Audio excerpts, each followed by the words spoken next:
Morgan Rielly, I got a man crush on Morgan Rielly. I've loved the way he's played. Yeah, he's involved, man. Flying all over the ice, just making things happen. What's been your assessment actually of Morgan Rielly so far?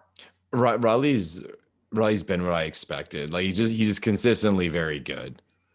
Again, like whether we're gonna put him in that category of Norris Trophy candidate, but like what more can you ask for? And like something that doesn't get talked about enough is his salary. Like I am like those Dom Lucian and those guys like do those metrics on who are the highest value guys in the NHL based on their performance. He's got to be one of the best contracts in the league in terms of contribution.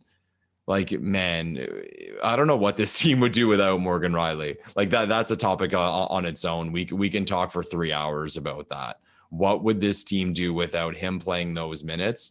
And that thing too, like we think guys are bad. So imagine Rielly wasn't Rielly and all these guys were given more responsibility. Like this team would be in a lot of trouble. Like I don't even know what this team would do. And again, with that contract.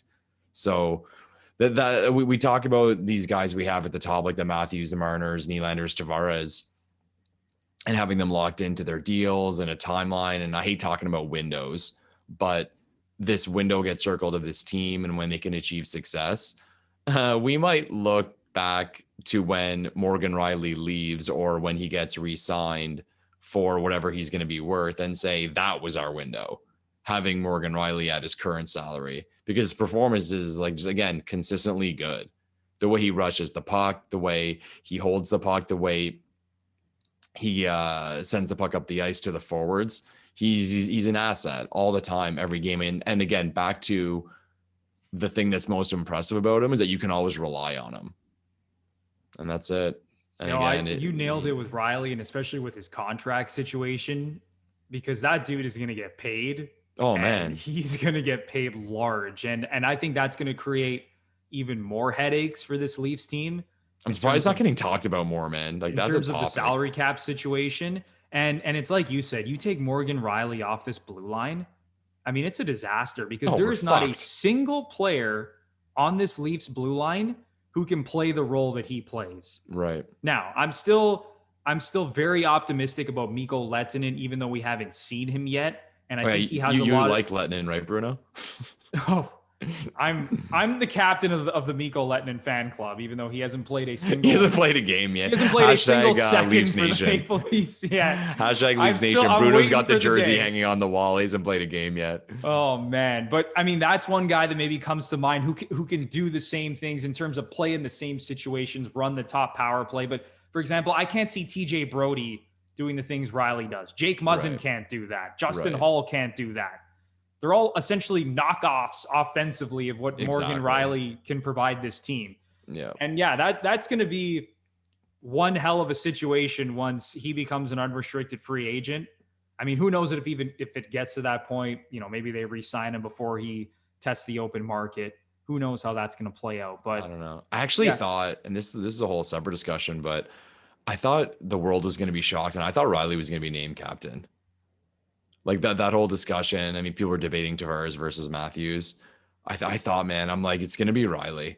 I just kind of thought it'd be that safe thing, but I don't know. Like I was wrong. And I don't think anyone would have had a problem with Morgan Rielly being captain. Again, we touched on it last week. The guy's been with this organization for a while. He's been through some bullshit.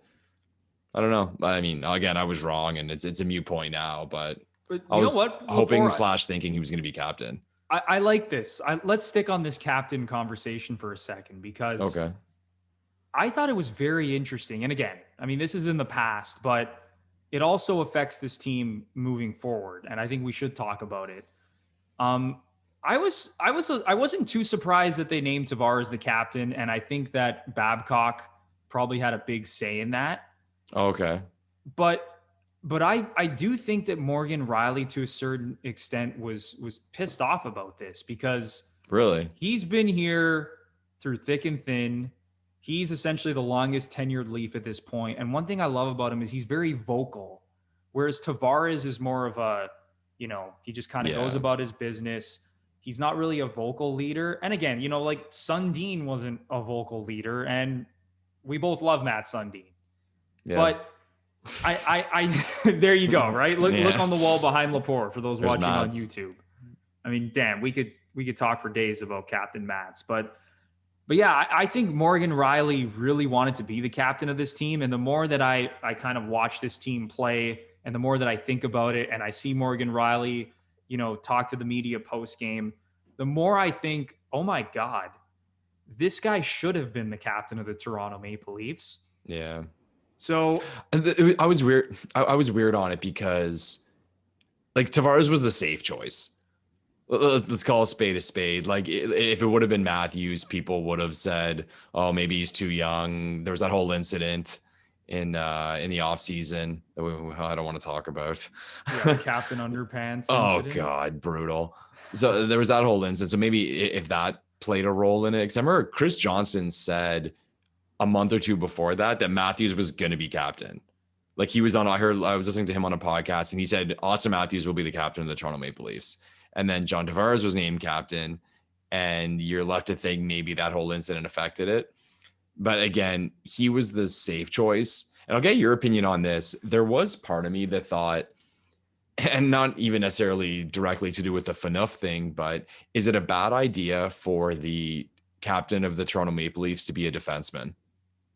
Just based on the added pressure of, you get beat. Like I'll put it this way: that goal McDavid scored last year when he just walked Rielly. I was in the building for that goal. Oh, were you? Oh my God, that was one of the dirtiest goals I've ever seen. Oh, it was ridiculous. It was one of those plays where the move itself wasn't really anything special. Like it wasn't like a spinorama, puck between the legs, top shelf move, but it was just something that was so simple for McDavid, which makes it so scary. But anyways, it's just one of those things where Rielly gets walked like that, or the team's had defensive problems, they're getting lit up. It sucks for him to have to answer the questions every time in the locker room, just being the defenseman. And maybe I'm just totally out of left field on this one and completely wrong. But I just think there's, in a market like Toronto, there's more pressure on a D-man to be captain, where if it's a center, if it's a forward, I mean, oh, you're not producing. I mean, well, you're not producing, whatever. There's going to be spells where you're not producing. Yeah, I mean, I see where you're coming from, especially with the narrative around this team. How that's the right word. The narratives that would have been created below average for, let's say the last decade, really, right?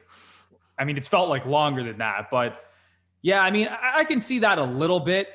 And it's like you said, Tavares was the safe choice, right? The dude captained the Islanders for, I don't know how, 6-7 years, something around there. He's experienced. He's older. He's an adult. The guy has a wife and a kid, and he's just he's further along in life, let's say, right? It just seemed like, a perfect guy to name captain for this organization. Whereas you look at Matthews, it's like you said, he's a little bit young and immature. And, Marner, I don't really see having the captain qualities.